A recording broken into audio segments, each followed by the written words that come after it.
And welcome back, everybody, to another episode of Bubba the Bat Flip, episode 81. We got some Week 4 FAAB recap to go on, some listener questions, and so much more. It's been a wild week of the season. We're about a month in now, so that's pretty cool. You can find me on Twitter at BDintric, and my co-host is always on Twitter at BatFlipCrazy. Toby, how we doing, man? Doing all right, Bubba. Had better fantasy baseball nights than tonight. Honestly, I have Austin Gomber in a few important places, and so like many out there, I'm licking my wounds and learning my lessons early on in this fantasy baseball season. But outside of that, everything's going well, doing great, and plugging along. How about you? Not too bad. Yeah, now I see what you're talking about with Gomber. Not good, not ideal. I got a few strikeouts at least, so that's nice. But go Giants. Yeah, Giants versus lefty. It's been something else this year.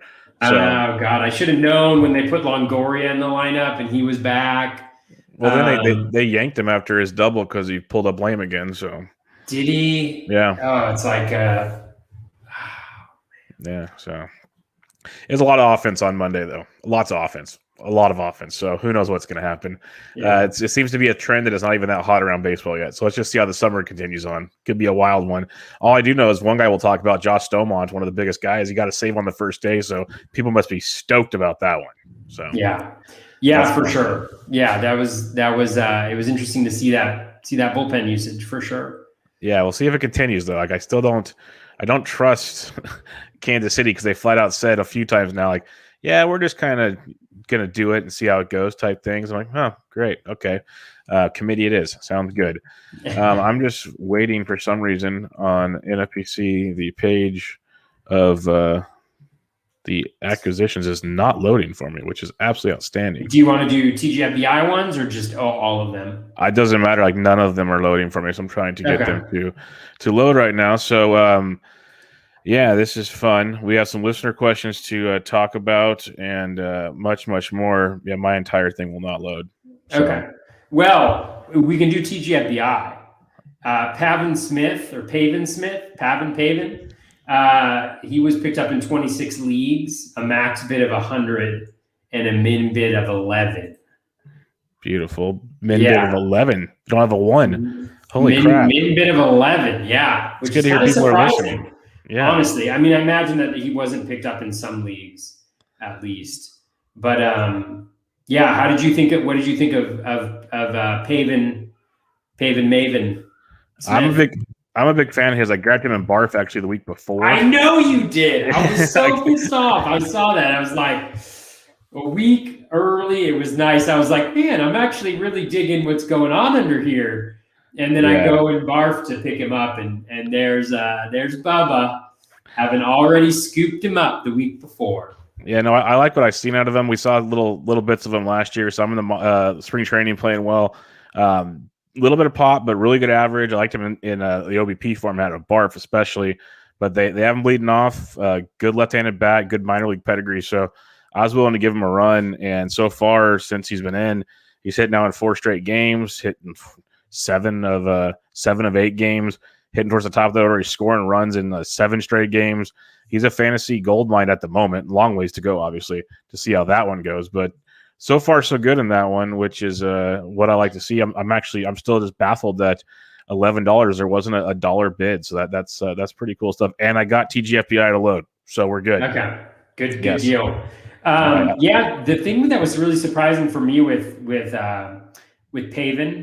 Pavin was the quality of contact. I know that had kind of been the thing that was missing last year from him. But, when you look under the hood, max exit velocity, his highest, I mean, he only played last year, but he's up at close to 111, which is nice. He's already got 6 barrels, 11.5% barrel rate, 57.7% hard hit rate. I mean, that's higher than Vlad Jr. Vlad Jr.'s hard hit rate. So, yeah, I mean, I was very interested. I ended up only getting him in one place just because my bidding wasn't aggressive enough. And I think that was kind of a theme of this past week is I know that people didn't spend as much, but some of the bids were incredibly aggressive, if you ask me. To say it lightly. Very aggressive. Yeah. So, but with him, Yeah, I wish I'd gotten more because he looks really interesting. I know there's a playing time crunch a little bit with him, but hopefully he didn't pay too much. And he could play his way very easily. You know, he plays outfield. He can play first. He could play his way into that lineup, I think, pretty easily if he continues what he's been doing. Yeah, that's the beauty of it, because like Christian Walker's out right now. Who knows for how long? Ketel Marte is out. So there's a first base and an outfield spot, obviously. David Peralta, I made fun of him, and he goes and has like almost hits for the cycle in Cincinnati, but Cincinnati really hasn't done much either. Like I think he's kind of on the outs eventually if they want to continue the rebuild mode. So there's going to be a spot for Pavin Smith if he continues to produce. So that's kind of where I was putting my money, where I thought guys might get to stick. We'll see how that goes. But the next highest guy, Adolis Garcia, went in 18 leagues, high as 208, as low as 70. So this is fun because usually I do it with all NFBC leagues. At least in TGFBI, there's not all $1 bids. So this is fun. We'll have to do this one going forward. But Adolis Garcia, this is another guy that I got in a bunch of leagues 2 weeks ago. I was actually surprised to see he was still available in 18 leagues. He's been absolutely crushing it. What's your thoughts on him? Yeah, I mean, I think for him, he's power speed guy. I think we might have talked about him a little bit last week, but power speed guy, the strikeout rate will catch up with him. He will not continue to have a 41.7% home run per fly ball rate, but all of you listening know that. And so enjoy the ride while it lasts. I feel like it will likely come crashing down. But in the meantime, I mean, enjoy it. Enjoy it while you can. Yeah, there's going to be some ups and downs. I think he's still going to get a lot of playing time, and at least in the minors, we did see some power speed with him. So, yeah, he's not going to be like this unconscious, but still, he's only hitting 265, so still striking out close to 30% of the time. Obviously, not ideal, but 278 BABIP shows that he's like not crazy. Like maybe the home runs, like you're saying, but still, like a 23% barrel rate and a 47% hard hit rate's pretty insane. So, again, probably not 23% barrel rate sustainable, but say he gets a 15 to 16% barrel rate, which I think is a reasonable drop off to like expect. There's still a lot to like. They're hitting in the middle of that Texas lineup. So I'm a fan. There will be down times, yes, but I think there's a lot to like with the kid. And actually, he's not a kid. He's like 28 years old. He came over from Cuba and he got a late start to things here in the bigs. And this might be his chance to make it happen, which is fun to see. The next one thing that I find is interesting is his max exit velo is only like 104 miles per hour. He's got 6 home runs and he doesn't have a single batted ball over 104 miles per hour, which is unusual. Quizzical. Yeah, quite unusual. But if you look at like just his game log, StatCast, his launch angle, he's got some massive launch angles. So I'd have to go to StatCast, do the search and like the spray chart. I wonder how many of those went down the lines, because he's popping stuff high, like a 24 to 30 degree launch angle a lot of nights with that exit velocity. He might be finding some foul pole to foul pole type action there. So interesting development you mentioned there. The next one I'm actually surprised went for quite a bit. He's playing really well right now. It just has like that Taylor Naquin vibe to me. But Jordan Luplow, he had a walk-off again on Monday night, picked up in 16 leagues as high as $102, as low as $1. Like I'm okay definitely with a $1 bid. I would have been cool with like maybe $20-$30 maybe, but 102 seems a little steep for me. Now see Luplow's one, I'm waiting for the other shoe to drop. Well, I mean, I was interested in Luplow too. I had him on a bunch of different threads. I don't think I got him. I might have gotten him one place, but he generally is kind of a lefty masher. But Cleveland, because they've just had such awful production from the entire team, have been giving him opportunities against right-handed pitchers as well. He played it again today. He got 5 plate appearances, even though Barrios was pitching, and he hit the game-winning home run. O-swing is low. It's been low throughout his career, so he's got a good eye. His contact rate has always been pretty good as well, 74% this year, which is actually lower than his career average. So he checks a lot of those boxes, and he's hitting the ball hard this year. The max exit velo isn't anything to write home about, but that exit velocity is nice. Barrel rate so far this year, 17.2%, 41.4% hard hit rate. So, some average liability probably there, but overall, he looks like a guy that's decent to go after, because he'll hit later on in the lineup, I think, against righties, but against lefties, he'll hit towards the top of the lineup probably. So, not a bad guy to add, especially if you're not breaking the bank for him. Yeah, if you're not breaking the bank, I'm all about that. It is also worth noting because, like you said, he used to be a strictly platoon versus lefties. This year, going into Monday's action, he had 3 homers versus lefties, 2 off of righties. He had another one off a righty to walk it off on Monday. And also going into Monday's action, he's only hitting 207 versus lefties and 286 versus righties. And that's something I've noticed over the last week looking at him. He's actually hitting righties quite fine. So that's good to see, and that's what's kind of keep him in the lineup. Besides the fact, like you mentioned, the Indians' offense is just putrid, so they need anybody that they can put a ball in play pretty much right now. But yeah, he should be there to stay. I'm with you there. It's like I'm just curious: does the Tyler Nyquin bidders end up better than the Luplow bidders because they feel so? They do because they didn't pay as much.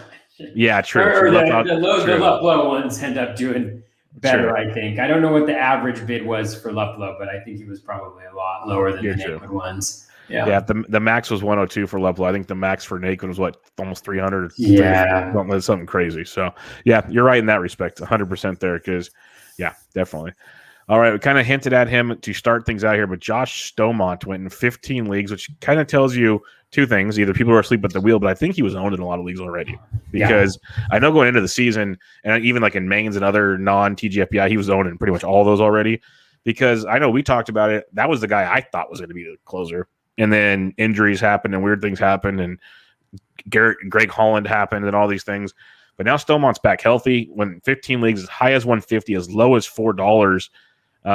Every week it's a new closer, Toby, that goes off the board. But Staumont got the save over the weekend. We kind of mentioned it early on. Monday, it went Barlow in the 7th, Holland in the 8th, Staumont in the 9th. They all went clean. Like you would think on paper that makes sense. But there's, the reports out of Kansas City all the time is they've all bought on board for the, platoon and the whatever works best for the team. So who knows what's happening? But right now it looks like it's Staumont's job. So this seems like a good bid for now. Yeah, it definitely seems like a good bid right now. No doubt about it. I wasn't that into him just because, honestly, this year he hasn't been that good. The results have been good, but the skills have been very subpar. He's got a 115 BABIP and an 89% strand rate. He's striking out lower than league average at 22%. He's walking above league average at 10%. He's got a K- walk rate of 12.2%, a swinging strike rate of 9%. His in-zone contact rate is close to 90, and his O swing is well below league average as well. So essentially, every single possible underlying metric, he is not very good this year. And yet, small sample, we've got a point-something ERA. So he's going to be the next person to get Gomber here. I think coming up when he's not going up against the vaunted Detroit Tigers. But no, I mean, if you bid on him, this was the best case scenario for him. And his velocity is increasing. His velocity was down significantly early on in the year. It has been increasing a little bit, so maybe that will improve some of the underlying skills. But it's working out really well. Again, my opinion on closers this year is totally irrelevant because whatever I think is going to happen, the exact opposite happens. And so I would just, whatever I say, do the opposite, which I don't think Staumont is long for the job with the current skills. So he will undoubtedly be spending the rest of the season in the closer's gig with 40 plus saves for the resurgent Kansas City Royals. I like Staumont. I get it. We've talked about this week in, week out. There's always at least one closer that goes for a lot of money, and it's just hard to stomach paying that much. I was happy in 12 teamers, obviously different than 15 formats, but Adolis was still available. And I got him for $64 this week, which felt like stealing after what was going on. But I'll pay that instead of the $300 that we've seen and stuff along those lines. I like Stone. I didn't get him anywhere because I wasn't breaking the bank because I have a lot of great Holland shares. I'm not 100% kind of between A, maybe Staumont stumbling, like you said, and B, they're just going to keep moving guys around. And it goes back to the story we keep saying is instead of pay for the big piece, there's a couple guys we can kind of touch on later. go take some dart throws on some other guys. Like I tweeted out a bunch on the weekends about Tyler Rogers for the Giants. He might not get a ton of saves, but he's the guy right now if McGee's down. Like it's just it's what's happening. Go get him for like $3 or something, and at worst you get good ratios out of it. So I don't know. I feel like I'm beating a dead horse with it, but I just can't stomach paying these prices for these just revolving door situations. Yeah. The next, can I bring in a comment from the thread here? At that. Yeah, go for it. What do you got? So Alex Thistlewood makes a good point, which is, hey Toby, peripherals aren't skills, especially this early. So I use like the term skills for like any metric, really, you know, like underlying metric just as like a peripheral thing. But skills like swinging strike rate and things like that have a denominator that is pitches, you know, stabilize a lot quicker than things that involve like batted balls or batter's face, because you're getting a much larger sample early on.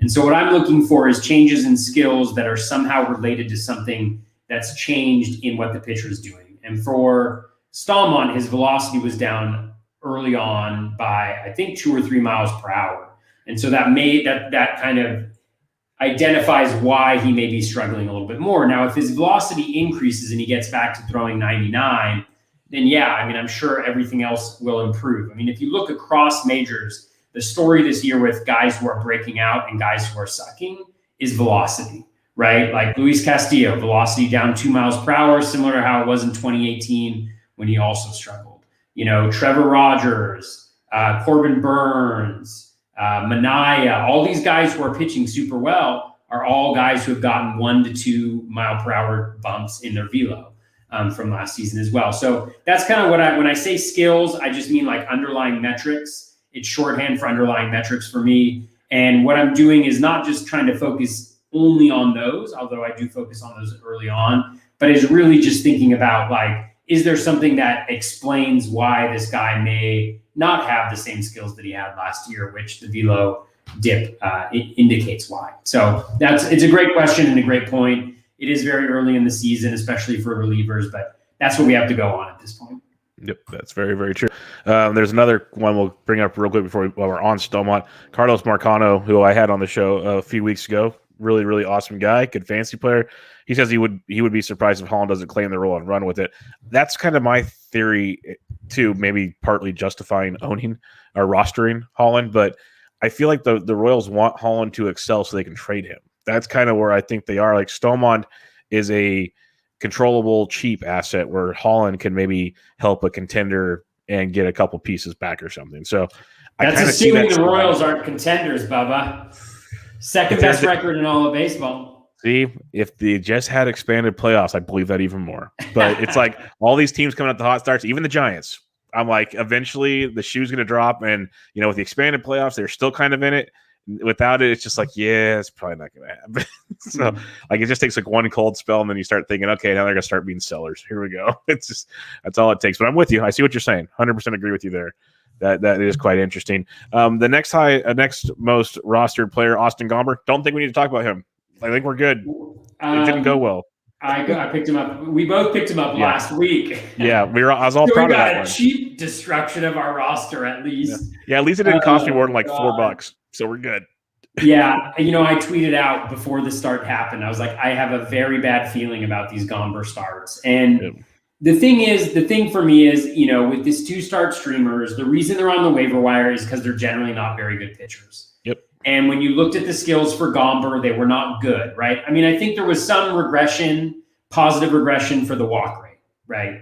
That we could have maybe, you know, you don't assume it's going to happen in one start, but was due him. But also the BABIP was super low. And what did we see tonight? I wasn't watching the game, and I'm sure he was getting knocked around, but like he gave up how many hits in 1 2/3? Like 9. And I think 7 of them were singles. He didn't give up a single home run. He got BABIP because I had the game on in the background. I just wasn't paying attention to how many runs were scored. Yeah. But they weren't crushing him by any means. And if you look at his like baseball savant, you know, they're all like 50%, you know, expected BA, which is obviously a high BA, but that means that half of the time they're supposed to be outs, and none of them were outs tonight. And that's going to happen. But you kind of saw that with his BABIP being low, like that those types of nights were going to happen. And I think it's just a reminder, like the 2 starters are generally not worth it. They really aren't, because all it takes is one of these. And all I'm thinking is, well, if Shane Bieber goes 9, shutout innings in his next 2 starts, then that combined with Austin Gomber's start, God forbid what he does in his second start of the week, that will give me a 3 ERA. So everything will be okay, right? As easy as that. Yeah, as easy as that. And so it's just really, it really is a lesson that I need to learn every single year, and it happens. And whenever you have the choice, go with the better pitcher. Yep. Yeah, last week it was people got Rossed. This week it was Gombered. Can't wait to see what next week is. It's gonna be so much fun. I was due it because I was so critical of the Ross people. Yep. Last week. I deserve this. And the thing is, I still believe in Gomber. I have no belief in Ross at all. Like, I just don't. Gomber, there's still something there. Like, there was peripherals in St. Louis that showed he was actually a pretty decent pitcher. So I'm like, there's got to be something there. And I'm just, I don't know. It's really, really weird. But the next one here, El Tortuga, Willians Astudillo, getting picked up here. 15 leagues, max 46, low of 1. Been getting some regular playing time at first base with Sano out. Even saw some reps at second base. It's one thing he can do is play all over besides just catcher. But it's like, as much as I love the guy, he's a lot of fun, decent hitter. Eventually, I guess you just keep hoping guys get hurt and they rotate him around or something. I guess that's the plan. Mm. Yeah, I mean, I got him for $1 in a league where I had. That's fine. That makes sense. 100%. Yeah. I had Torrens. I had Torrens in, so I'm just kind of mixing and mashing. Thankfully, I have most of my leagues, my catcher positions are pretty good. I always forget how much I hate streaming catchers. Yes. But with Astudillo, you said it, like, I mean, great bat to ball skills. The batting average would be great, which is tremendous for your catcher position. But yeah, I think, I don't think he's going to continue to play once everybody's back and healthy, but they aren't back and healthy quite yet. And they have quite a few injury, quote unquote, prone players, like Donaldson and Buxton, was out today. So we'll see. But while he's in, I mean, he's certainly an asset to have. And I just wouldn't spend a ton, as you mentioned before. Did you see that home run he hit off of Brubaker, by the way? Yeah. That was like the pitch like above his head. That was just that's straight like Vlad, like senior Vlad, like stuff. It's like I'm just gonna swing it whatever I want. Yeah, Vlad Jr. could never do that. No, it's too much of a launch angle. It's too much of a launch angle to get it. Too much of a launch angle, for sure. I don't think he's ever hit a ball actually at that launch angle before. He's getting a head start on the launch angle with it up there. It's just not fair. Yeah. Do you know how many barrels he has since opening day? I'm guessing the same amount as last week. 3. Yeah. Okay. We're just gonna need each like a whiteboard with like the updated stats behind you of the ones that just stand out. Just like it's like the old like news thing. It's just here's updated Vlad stats that matter for me. Totally. Well, if it makes everybody feel better, I'm on tilt because of the Gomber start, and so I'm taking it out on my poor innocent Vlad. Yeah, and so just know that my soul right now is actually in pain. And so even though like I'm projecting my feelings on to Vlad Jr. during this episode, like really the hurt is deep down inside at the moment. So. Yeah, Gomber hurts. It's really every night, late at night, once games are over, I always look at the updated standings just because, who cares? I can already tell I'm not going to look forward to a couple of those when we go. Well, it's just like last Monday, I had Lucas Giolito start off my week like a freaking boom. But by the end of the week, I was back to where I started. So like, just pray that things like it's a long season. I keep telling myself it's like, if this was like the second to last week and we're fighting for the last little deal, this would really sting like a lot more. But yeah, that's just the way I try to think about it. But yeah, it stinks either way. The next guy though is a person I picked up in as many places as possible, and his name is Nico Horner. 14 leagues, high as 192, as low as 24. I spent like $40 on him, not 192. That's for sure. Like I love Nico Horner, but 192 is even too steep for me. But what I loved about Nico Horner is he crushed it in the spring. Big time prospect even last year. We saw glimpses, or in 2019, I guess. Should have made the opening day roster. Didn't make it because Eric Sogard and Boat made it. Well, there's injuries that have forced the hand, and since he's been called up, he's played every day. He's leading off on Monday. He hit his 4th double in 5 games. The kid can hit, and I think he's here to stay. I really do. Like he's going to force his way in here. Like, you can't keep playing Sogard and company over him if he's doing this. He got a little bit of power, but he's got speed, can set the table for the Cubs offense, which is mashing right now. So I wasn't breaking the bank, but I put like $30 to $50 bids out there, and I got him in a lot of places. And I'm very pleased with that because he's second base shortstop eligible and will gain outfield pretty soon too, which he's basically a Mauricio Dubon, which I always wanted, but he's hitting. So it's like, here we go. So that's my thoughts on Horner, and I'm hoping it stays. Yeah, I'm not as into Horner just because I worry a little bit about, he doesn't really have the power or the speed, so you're really relying on that batting average. But like you mentioned, positional flexibility, if he gets everyday play appearances, that's certainly worth a lot right now. And you mentioned Mauricio Dubon. Do you know who Mauricio Dubon had a bases loaded clearing trip double against tonight? I believe it was Austin Gomber, actually. It's just Austin Gomber. You got it. Yeah. Do you know what happens when you take out the M and replace it with an O in Gomber? Goober. He's a goober. It's Goober. I thought you were gonna say replace the G with a B, and he's giving up bomb. I'm gonna go Austin Goober from now on. So. Oh yeah, no, it's a rough one. Goober. I have nothing against him. He's doing his best out there. He's trying his best. It was just one of those nights. When he deals for us later this week, we'll be happy. So it'll be fine. It'll all come together. No hitter, a no hitter, please. No hitter. I'll take a quality start. I'll take six innings, 3 earned, and 6 Ks. I'll take it right now. Just sign me up for that, and we'll walk away. If he pitches a perfect game on Saturday, his ERA for the week is 9, or like it's slightly under 9, and his WHIP will be like 1-2 or something like that. So, we come out victorious. It'll be great. We can't all have 2 start Mad Bum weeks. Just can't happen. No, you can't. You can't. But I would like to point out though on the show, 2 weeks ago we said, or 3 weeks ago, I believe I said, I hope Mad Bum has a really bad start because he's got another bad matchup, and then people drop him, and then we pick him up, and you get to start him. Now, it was a little delayed in most of my 15-teamers. I picked him up in a couple places this week, but it was a little bit later because the skills have been good. I mean, the skills have been good, and he's the opposite of Austin Goober. He had a really high BABIP and is compensating for it. So. Yeah. Well, Posey just hit his 6th homer of the year, so that's good. But the Bumgarner stuff, like I liked what we saw in spring training, just the velo up. It goes back to what you were talking about earlier, is the velocity thing, and like it wasn't consistent early on with Bumgarner, but if he just has that extra velo, that's all he needs. Like because he's more he can pitch instead of throw, but when he starts throwing 88, then everyone's going to hit him. But if he can go to 91. He's got a shot to make things interesting. We've seen that his last 2 to 3 starts, which I'm not like he's going to have a lot of bad starts still. I'm not going to say he's going to be perfect, but he's going to be at least streamable at times, which a few weeks back or even last season wasn't even an option. So it'll be interesting with Mad Bum for sure. And with the Diamondbacks hitting, that helps a lot too. Let's hope they hit this weekend. Yes, not this weekend. You can wait. Let Austin Gomber get through town, and then we don't want another Goober outing. Think about the man's self-esteem. All right, Arizona Diamondbacks. Think about his self-esteem on Saturday. Oh, Jesus. Okay, this next pickup, though, this one surprised me. Like, I'm a Giants fan, and I've watched Alex Wood's last 2 starts, both against the Marlins, might I add. He got picked up in 13 leagues as high as $111.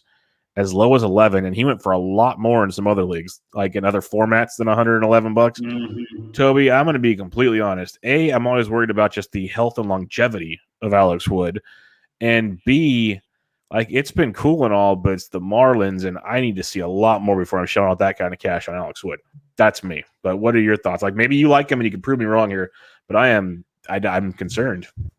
Yeah, I mean, I think the skills have been great. I think the challenge always with Wood for me, and I was in on him, but my bids were in the $35 to $45 range, I think. And like in one of my leagues, he went for $190, I think, something like that. I mean, the thing is, the last time he pitched for an extended period of time was 2018, I think.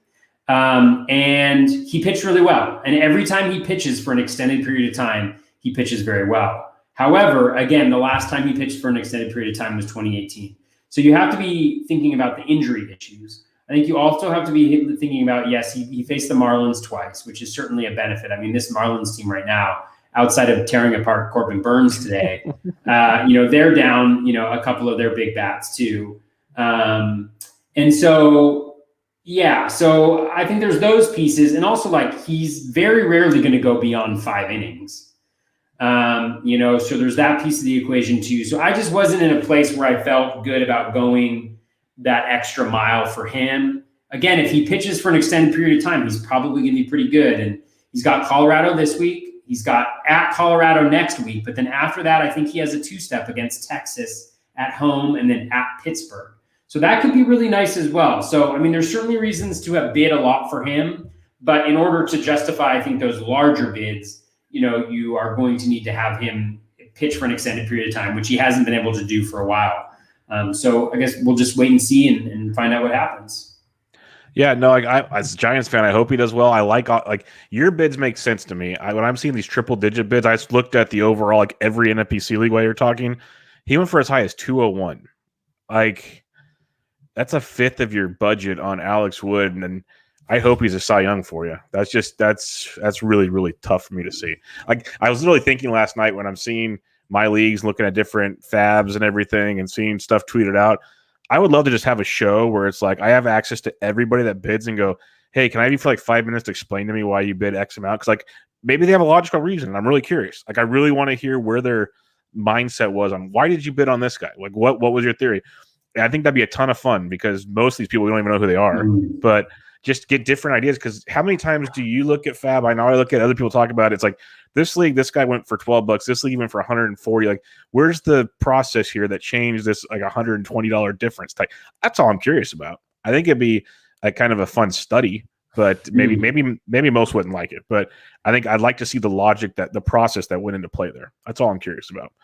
But for sure, yeah. And I mean, one thing that I think Rob Silver said, he had a tweet about it where he was just kind of like, when Alex Wood was healthy and he signed with the Giants, where was he being drafted, right? Like in the 400s of ADP. Think about all the pitchers that went ahead of him. And do we really think that there's a significant skill change that's happened for Alex Wood between when you were drafting him and now? And I think that's kind of a really good exercise to go through. And one that I really wish that I used tonight, because in some of the leagues that I'm starting Austin Gomber, I picked up Spencer Turnbull last week, and I started Gomber over Turnbull because I was worried about the Yankees start at the end of the week. And so another good thing to be like, hey, maybe I'll just go with the better pitcher with a 2-start week instead of trying to play this matchup garbage.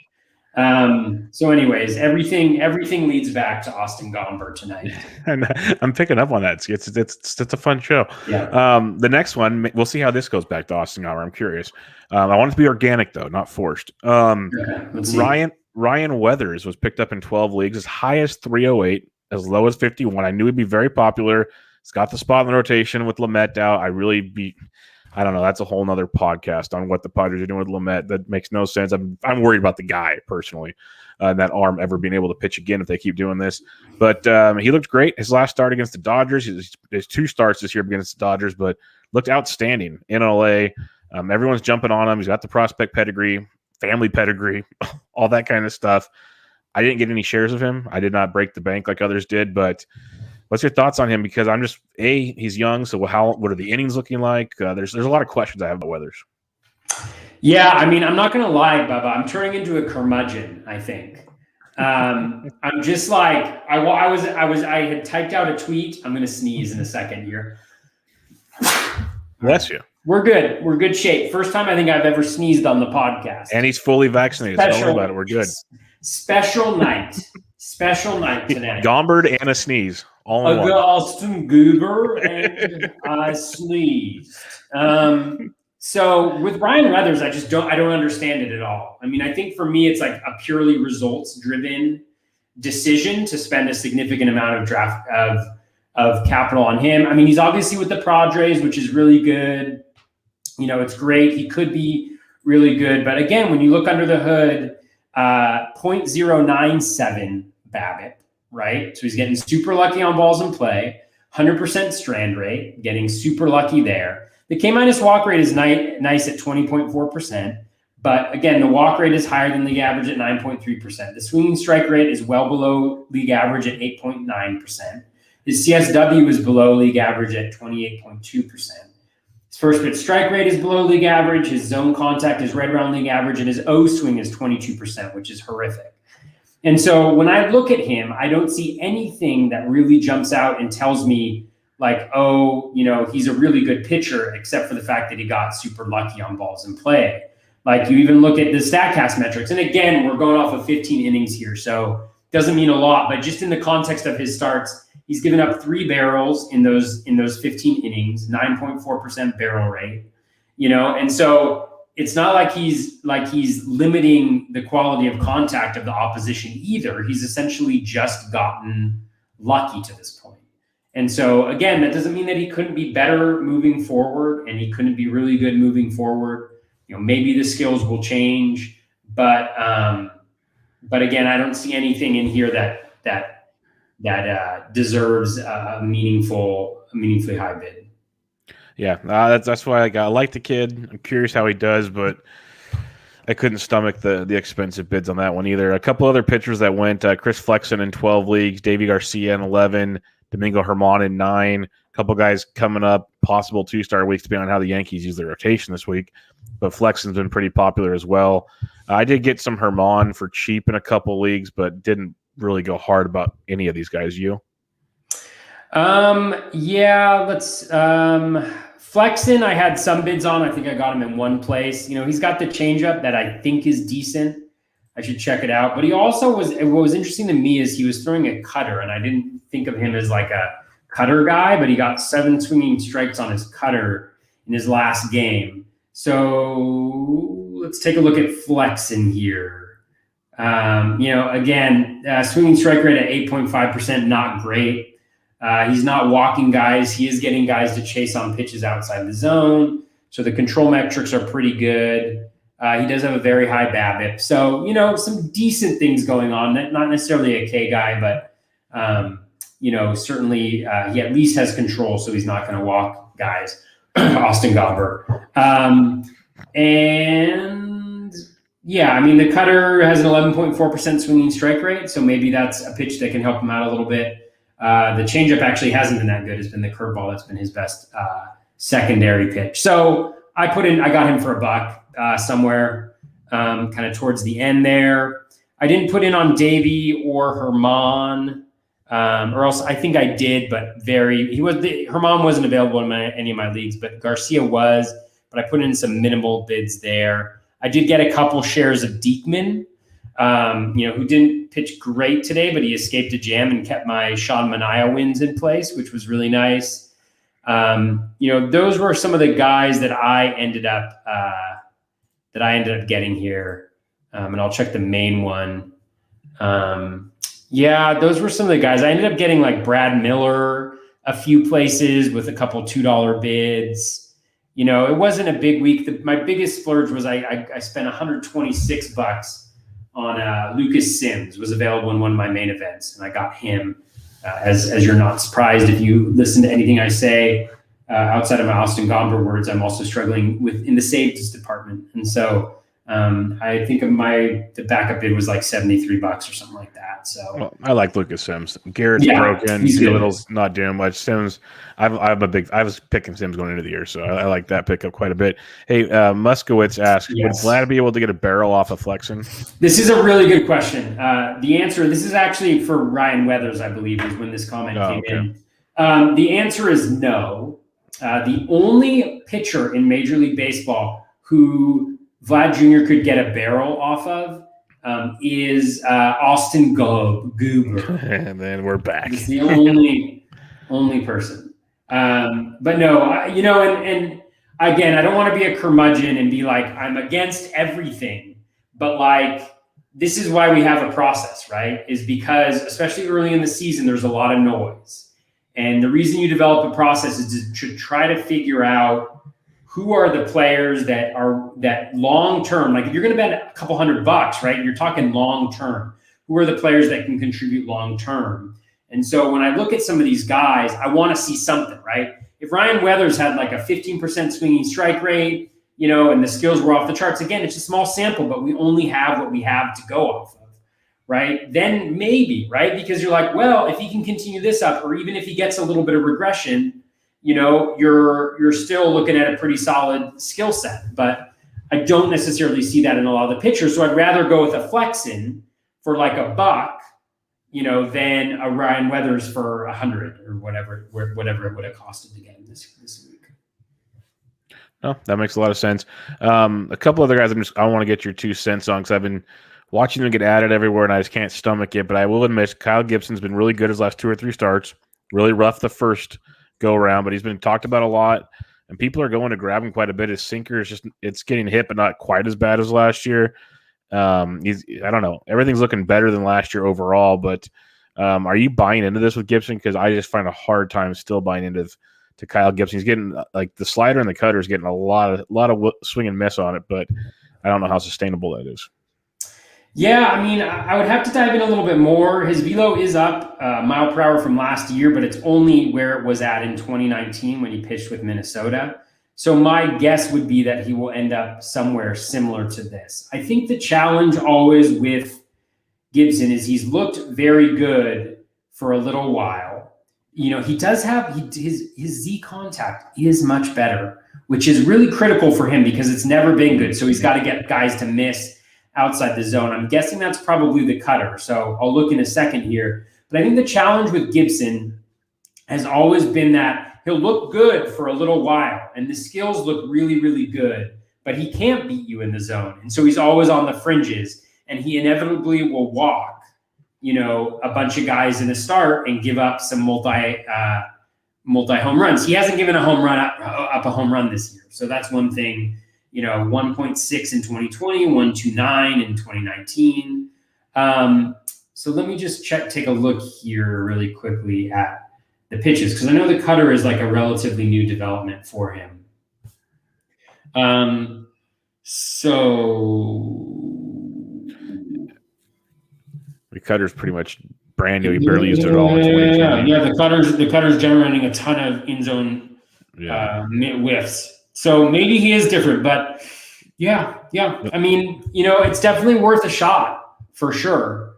I'd much rather go after him given the skills that he's showing so far. And that Z contact is so important for that very reason. Like the reason why he operated on the fringes and he got swings on pitches outside the zone so much is because he couldn't beat guys in the zone. Well, now with the cutter, if he can beat guys in the zone, then it's a little bit of a different story. So definitely a guy of interest for sure. Yeah, no, I was looking at the cutter change, and maybe that's adding to the slider getting better, and his sinker's still getting hit for an average over 300, but he's limiting the damage by using that cutter more. That cutter and the slider's getting a lot of whiffs. So yeah, I mean, if you look at the slider though, it had pretty much the same. It had the same in 2019, same in 2018. So that's the same pitch. He's always had that. True. He's always had that pitch. I think that cutter though. It's brand new, pretty much. Could be big, yeah. It could be huge for him. All righty. The other one, you don't have to dig into this, but I just say like JB Bukowski got picked up. A lot of people think he might be the future closer in Arizona. He got called up, so keeping him on the radar. Adbert Alzolay got picked up in a lot of places, a lot of leagues I'm in for pretty steep money. Not some as high as 77 in TGFBI, but I saw triple digits in some spots that threw me for quite a curveball. Tyler Rogers got a couple ads. He went for as high as 121. Bit steep there, but overall pretty interesting. Like Adam Wainwright barely went to 6 leagues, 31. He's been filthy. I saw Matt Modica tweet out a tweet on Adam Wainwright after his just dominance on Monday. If I can bring this up, I will. It's a pretty impressive stat line. Like 35 strikeouts in 24 innings or something like that. It's right here. No, it's Buster Posey. But Adam Wainwright has struck out 31 batters versus 5 walks in his last 4 starts over 26 innings with a 2.42 ERA and a 108 whip.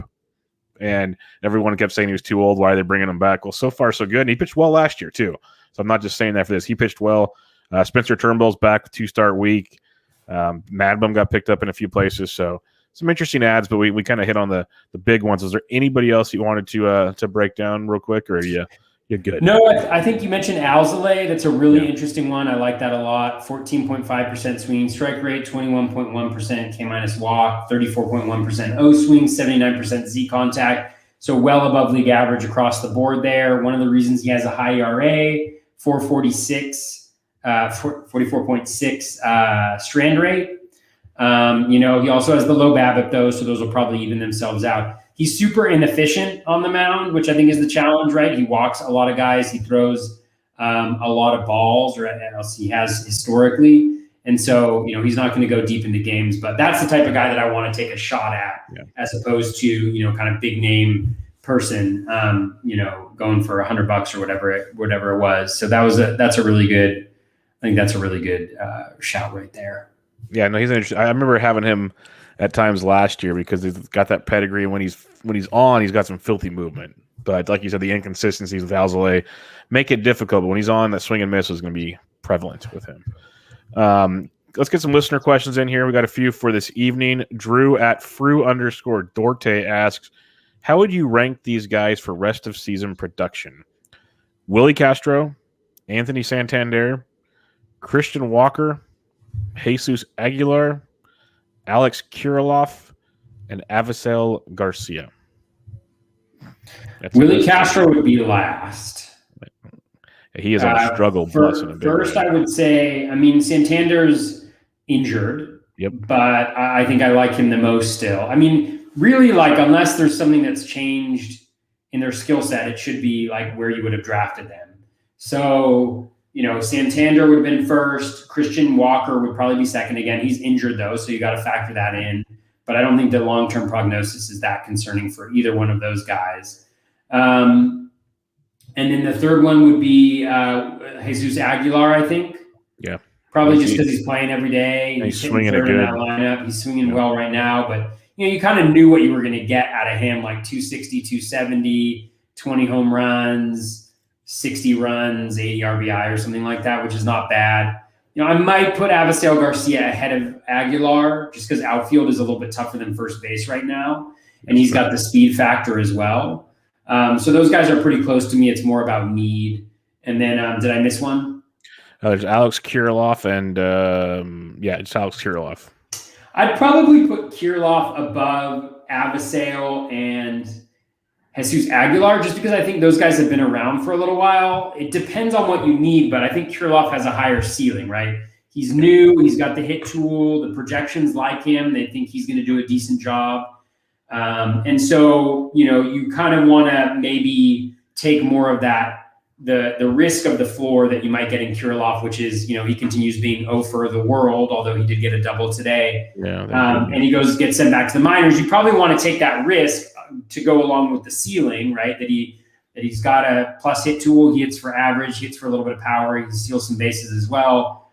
When, for a guy like Jesus Aguilar, where you kind of know what you're going to get, generally speaking. And, I think Kirilloff probably has a higher ceiling than Jesus Aguilar does, but Aguilar is more steady and more likely to continue to contribute. So a lot depends on just where your team's at and what interests you more at this particular time. Yeah, Kirilloff's interesting because I want to know how long of a leash they're going to give him because it was an ugly weekend. But you mentioned the double on Monday. I feel like they just have to let him run. We've seen what he can do in the minors. He's the top prospect for a reason.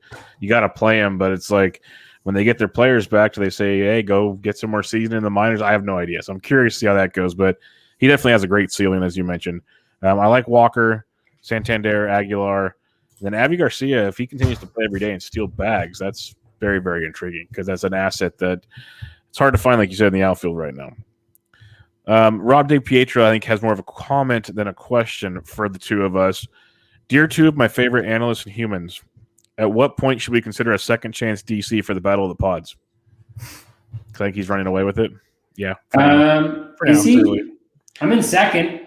Oh, so yeah, me, I think I'm I fluctuate between 6th and 9th all the time. I'm in that little middle ground there. Let's see what we got.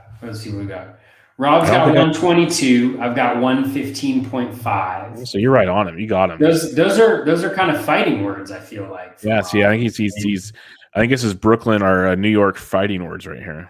The problem with Rob is that he's peaked early in this I never like to be in first place, as you'll see from my teams. I prefer very much to come from behind and you want to be sneaky. Yeah, exactly. I want to be sneaky for sure. And then he says, who has more top 10 overall teams in the NFBC? Sincerely, close friend, arch nemesis, pull hitter. So where is he? Where is he top 10? I have no idea. Okay. I have no idea. So right now, my main event teams are 352nd overall, 421st overall, 259th overall, and my one that was like up to 50th overall, I think late last week, is now had Austin Gomber on it, is now 166th overall. So again, there's no point in listening to anything that I have to say. Yeah, Battle of the Pods, I'm up to 4th now, which is nice. TGFBI, I was like as high as like 15th overall at one point last week, but I got Gombered, so I'm 3rd now in my league and 69th overall. So that happened. And I'm 1st in my NFBC 50, one of them, and I'm 3rd overall there. But yeah, I saw you were 1st overall before. It's awesome. Hey, the winner of this NFBC 50, it's a free entry to the main event. So let's roll. Sweet, dude. I'm pulling for you there. Yeah, long ways to go. I expect to finish like 61st. So it's just the way it's going to go. Like you said, peak too early. At least I can't like mess with the FAAB and stuff. It is what it is. It's just like set my roster. I can't complain too much. Sure. Dave Petroziello says, Toby was talking about missing on Chisholm last week. That's how I feel about Dustin May. I'm very upset with myself. Am I being too critical of myself? Yeah, we weren't sure if he was in the rotation and this missing bats wasn't there yet, but still, I should have at least one share. I'm guilty of it. Like I didn't think he's at a spot in the rotation, 100% there. And B, I needed to see the strikeouts. Like I just needed to see them. Maybe it's my fault for needing to see them, but that's where I was. So I'm guilty as charged. Yeah, I mean, I think the thing is you got to run your process and you got to figure out what is going to work best for you, and sometimes you're going to miss on guys and sometimes you're going to be right on guys. And with May, I didn't have any interest in him either. I mean, we'll see. I haven't really dug like that deep into him thus far. I mean, I don't know. There seems to be different things that are happening with him that I don't know about. The cutter seems to have come out of nowhere and been very successful. So maybe that's a different pitch than the cutter that he was using the season before. The swinging strike rate is up significantly. It's almost doubled. So you can't necessarily anticipate that. I mean, some people did, right? And so they're right. But yeah, I mean, it's going to happen to everybody. And, and I was joking around about this about, with Vlad Jr. and stuff like that. And, again, I belabor the point too much, but it's just like you have a process and you develop it. And the reason why you develop it is because you think it's going to work well. And the reason you have that process is to keep you from making decisions that you think are not good decisions. Now, if your process is wrong, right, then you're going to miss on some things. And then you need to refine your process and you always need to be tinkering, right? So it's like, some of my big misses like Corbin Burns because I saw it and I just didn't want to believe it yet. And so maybe it's like, if you see it, and again, you had a rough outing today, but I still see and believe everything that he's doing. And it's kind of like, you gotta be willing to take that step. And maybe the vast majority of instances it doesn't work out. So I'm just using confirmation bias or recency bias to kind of like, to latch onto that. But it's the same thing with May, right? If you go back and you look at, the history of, 99 mile per hour throwing sinker ballers who had an 8.4% swinging strike rate, the chance that they jump up to 14.1% swinging strike rate is probably, pretty low, right? But there also aren't a lot of those profiles in existence. So, again, use your process, try to make the best decisions you can. You're always going to miss out on some guys. I think the keys are to make sure that you're not getting the guys that are really going to hurt you, because that's even more important than getting the guys right in a lot of ways. Somebody said that when I was talking about Burns maybe or somebody or Vlad Jr. or something like that. And I think that's a really good point. There. And so, again, figure out what your process is every year, apply it, do the best that you can, refine that process, figure out what's changing in baseball, what was maybe a fluke, what isn't, and again, let's wait until we're, at least 80 games into the season to figure out whether we've gotten these right or wrong or not. Yeah, like I can't remember who I was talking to. It might have been on my last show or something that I at least wait till the end of April before I start really kind of digging in more, like on, are you giving up on this guy? You're moving, give me at least a month of data to start thinking of. And before you, we've joked about, even like Jeff Erickson was tweeting about the other day, I think when you were tweeting about when do I take the L on Vlad, Erickson was tweeting about, well, what about like Glasnow and Burns? And I said, I'll take the L on the fact that they've been very good. But a lot of my analysis was how many innings do they go for where they're getting drafted, which we can't find that out for a while. That's like a long ways down the road. Like, these guys are great. It's even if they throw 140 innings, it might still bite me in the ass because they've been that good. Like, it's still, I didn't think they'd be this good, but where they were getting drafted, you wanted ace innings. So there's a lot of things you can take, you can get mad at yourself for, but let's, Dustin May's looked great for 2 starts. Let's see where the rest, we have 5 more months to go here. Like, there's a lot that can go. He can get Gombered, and the next thing you know, it's just like, it's over. But he gave up 4 earned runs against the Mariners. Yeah, like anything's possible. Like, the kid's good. We never said May wasn't good. It was just a matter of could he put it all together, and he's done it a couple times. He did it on national TV against the Padres. That's fun. That'll get recognition. But let's also kind of be like, show me some consistency here. We'll have to kind of wait and see. The other thing is, Toby, you're beating yourself up a lot about trusting the process. Your process works because you're very successful. So I think that's why people listen to you. I wouldn't worry about that too much. You've won plenty of titles to show you're just fine. I appreciate that, Bubba. I'm still. I get it. But it's like, if you want to wait and see until like 80 games for May, well, you got to wait 80 games before you get really mad at yourself too. So, like, hey, in 80 games, Gomber's ERA and WHIP that he contributed today will just be a little blip on the radar. If Gomber's on your roster by 7:01 on Sunday night, I'll be impressed. So let's just go that route. Next question, Dan the Goat at Dan McEwen says, "Man, I gotta know what's up with Joseph Nicholas Gallo. Ground ball machine all of a sudden, elite chase rate, but 33% Ks, 1 PR power." 429 BABIP, but still under 250 average. His profile is wonky. It is wonky. Like, I've watched some of his games, and it's just bizarre. It's bizarro world with him. Have you dug under the hood on him at all? I haven't dug under the hood that much. It's kind of like, it looks very similar to what he's always done. Minus the homers. Minus the homers, but he has a 9.1% home run to fly ball rate. Look like a 0.045 ISO. That's ridiculous. Like, no power at all. His max exit velo is down a little bit, actually, for the no barrels. 1, 2, 3, 4, 4th consecutive year. Does Vlad have more barrels than him? Down.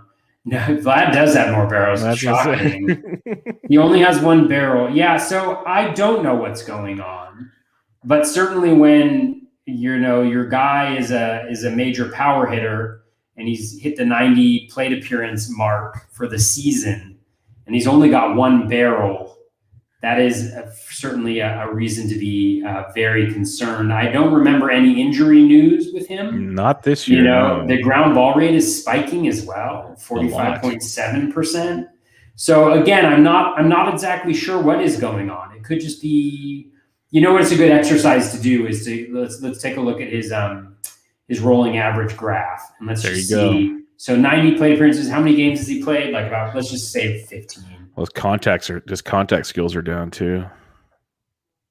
Yeah. So let's just look at ground ball, hard hit rate, and WOBA over this period of time. So over the last, but let's make it bigger. Let's do multiple seasons all the way back to 2015. Contextualize it. Maybe too much data for this graph to handle right here. So his 18.2% hard hit rate is the lowest it has been since, the year after his rookie season. His WOBA at 322 is actually okay, and that's because the walk rate is so high. The ground ball rate is one of the higher ones, but he's also had similar ground ball spikes. So, it's certainly a bad run of games for him. But he's done similar things throughout his career. So barring some sort of injury news, you got him, you kind of knew what you were getting out of him. So you got to kind of stick with it a little bit. The WOBA is on the increase recently, although, so who knows? I mean, again, we're 90 plate appearances in, a lot can happen over that period of time. So we just got to you got to decide. Maybe you put him on the bench and wait until he hits 3 home runs in a game, and all of a sudden, he's back on par. That's always the danger of it. Yep.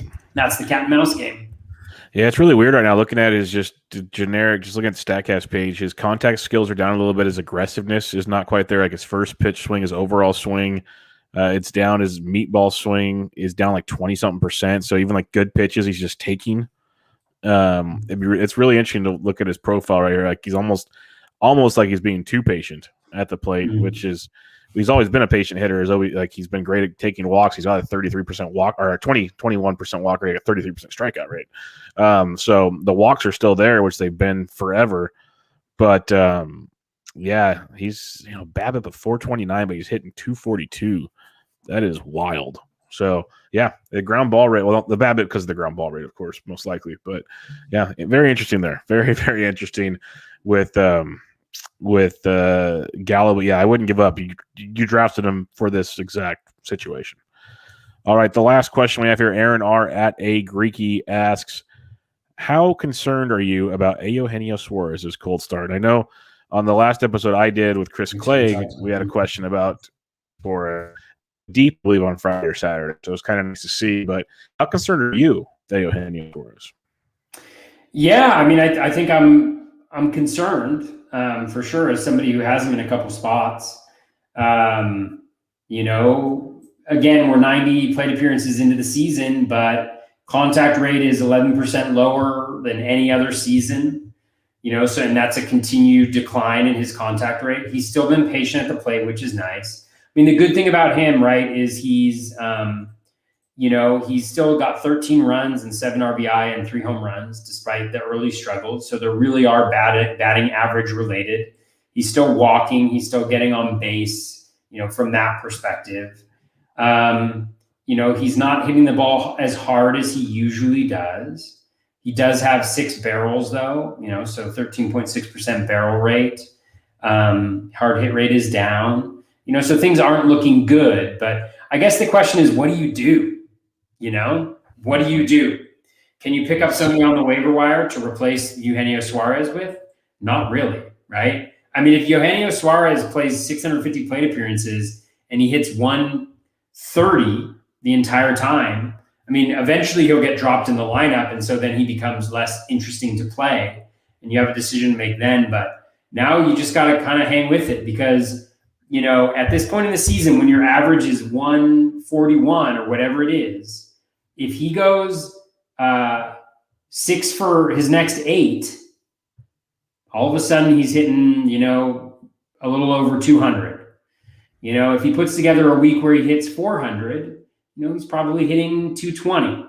And so that's what we're waiting for. We're waiting for that week or that month where it kind of clicks for him and he hits really well. And then you're able to compensate for what you kind of hung on to him. But the good news is what's hurting you right now is the batting average. That's what's hurting you, is the batting average. And that is something that hopefully will improve, but he's still contributing to your team regardless of whether, he is doing so in the batting average department. Yeah, my biggest thing with Suarez is batting average is always kind of a liability, not to this level, of course. So I'd imagine something's going to go better, but still barreling the ball up a lot, which is great. The exit velocity has dropped a bit, but his max exit velo is still close to what it's been in recent years. You'd probably want more, but still close. You just look at a lot of his underlying metrics, and maybe not ideal, but still they show at least some positive regression should be coming, at least from where he's at. What my major concern is he taking the shortstop defense to the field to the plate with him? We've seen that time and time again when these guys try new positions, it just absolutely ruins them at the plate. And I'm really wondering if that's something that's factoring into him right now. I wouldn't be shocked if they moved him to third base and all of a sudden he's hitting 250 again and he's just jacking home runs, because it's weird. And listening to some Reds people, They're already moving India around. They're moving Senzel around the infield now. This could be. I think they're going to give it a little bit longer, but it wouldn't be shocked if it switches up because he's been really bad at short, like really bad. So that's something I think also could be factoring into this. So. Yeah, for sure. And I don't know if the Reds got the memo, but Eugenio Suarez has gotten shortstop eligibility in most fantasy. Yeah, he can go back now. We can move him to shortstop, to third base, to middle infielder, and to corner infielder. All right, Reds, it's time to move him back. All right, we've gotten what we've needed, and now you need to do the best thing for Eugenio. For Aeohenio and for the rest of us. So yes. Yeah, I mean, the thing with them, I guess India's actually playing pretty well. I heard it somewhere that he wasn't playing that well, but he's actually been pretty good. I was surprised when I heard that. I think I heard it the same spot you did. And I was like, I've rostered him in a few teams, and I have never thought about moving him because he's playing just fine. Yeah. He's been pretty good. I mean, the thing is, this is gonna be my hot take. I actually think Kyle Farmer's pretty good. Really? Kyle Farmer on the Reds, I actually think is pretty good. If you look at Kyle Farmer, let's take a look at Kyle Farmer. I shouldn't. Kyle Farmer. All right, we're gonna do a little over under here. All right, league average O swing is a little over 30%. Kyle Farmer, over or under? League average O swing is 30%. I'll say under. Under, 28.2%. In zone contact rate, league average is around 84-85%. Over or under? I have a feeling you want me to say over. I want to say under, but not by much. Over. Oh, so I see. This is why Toby likes contact rate is right around 76-77%. What? Over under for contact rate? I'll go over if the other one's over. So over 77%. You're right. He's over. So good plate discipline, not great contact. I don't know what league average BABIP is this year, but league average BABIP is probably like 290. Over under on BABIP. Oh, he's got to be over. He's under 143. Oh, so he's underachieving is what you're saying. Underachieving. Okay. Walk rate. We'll stop playing this game. Walk rate, 9.5%. K rate, 16.7%. Hard hit rate, 31%. Not very good. Let's check the quality of contact metrics. Max exit velo, not that great. 106. He's not a major power source, but maybe he's a good average on base guy. Who knows? Yeah, barrels 11 in 276 events in his career, so 4%. The good news is you don't need to have a barrel. You don't need to barrel it in Cincinnati to get a home run.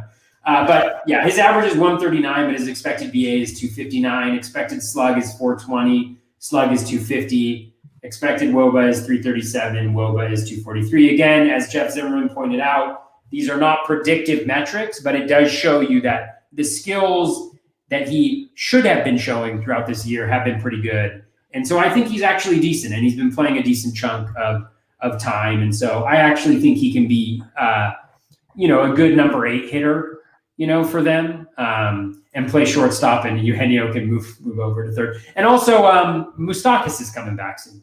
Yeah, and that's why Farmer's playing right now. Farmer's playing because Moustakas is out, so that's when it gets interesting. But yeah, I'm glad you mentioned the India thing because I heard that I think on the same show you probably heard it on, and I'm like, he's not been bad. Like, what am I missing here? Because he's at 254, which is like better than league average, Yeah, 127 ISO, 91 WRC plus, a little below average, but 10% barrel rate. 109 runs, 14 RBI.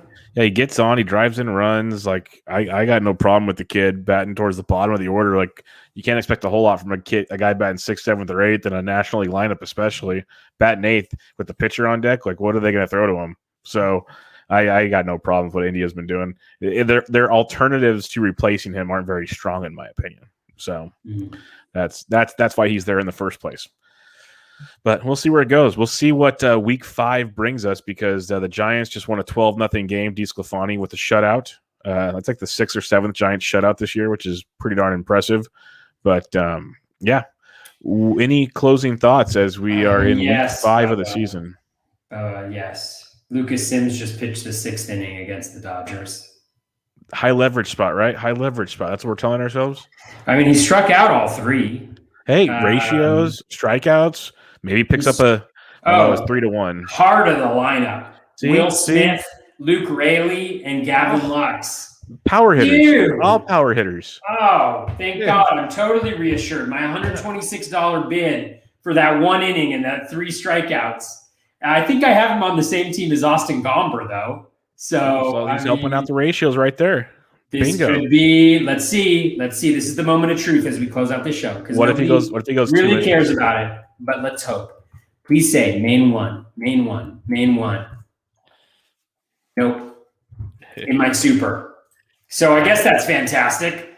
But yeah, I am doing well in my standalone events. So hey, whatever gets the crowns. That's all that matters.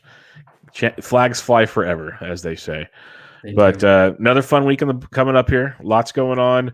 I'm looking forward to FAAB again next week. It's like every week I feel like it's slowing down, yet there's still big bids going out there. So eventually there's going to be no money to spend, and there's going to be a FAAB-a-palooza. It's going to be electric to see. Well, Toby will have all the money. Because he's been the curmudgeon, he says over there. I'm spending $77 on Brian Garcia and $126 on Lucas Sims to get me the big 0 saves. Hey, it's only one game. I bet you by season's end, Luke Sims has at least 15 saves. I will put a chance on that. I'll take it. I will put a chance on that. So with that all being said, you can check out Toby on Twitter at BatFlipCrazy. I'm at BD. We'll be back with you guys next week with another episode of Bubba and the Bat Flip, but episode 81 in the books. Catch you guys next time.